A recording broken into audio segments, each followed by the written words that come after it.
So we're going to tape a shoulder today with kinesiotape. I like to use RockTape. RockTape has just a really good adhesive that's going to stick longer. Usually you can use this for 5 to 7 days, let the patient have the tape on. As long as it's not irritating the skin, you're not noticing any redness or irritation there. If it is, you just take it off, it's just tape.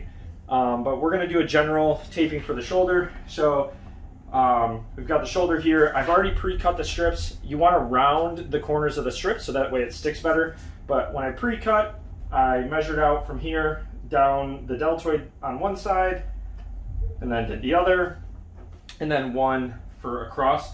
So the one that goes across, I'm going to have you point to right where you get most of your shoulder pain.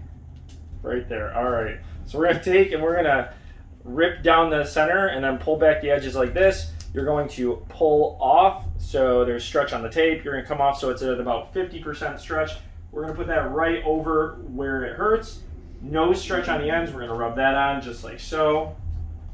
Now I'm going to have him take his arm behind his back, and I'm just going to rip the end off, peel the end off there. Try not to touch it so you keep the adhesive. And now I'm going to put that on top of the shoulder like so.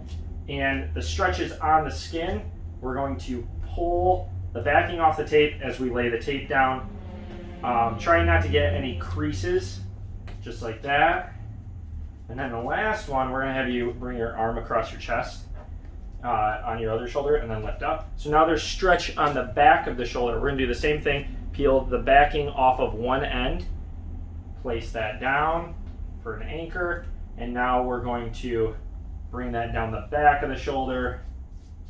Make sure you rub so it sticks good. And that is how you do a pretty general taping for shoulder pain using RockTape.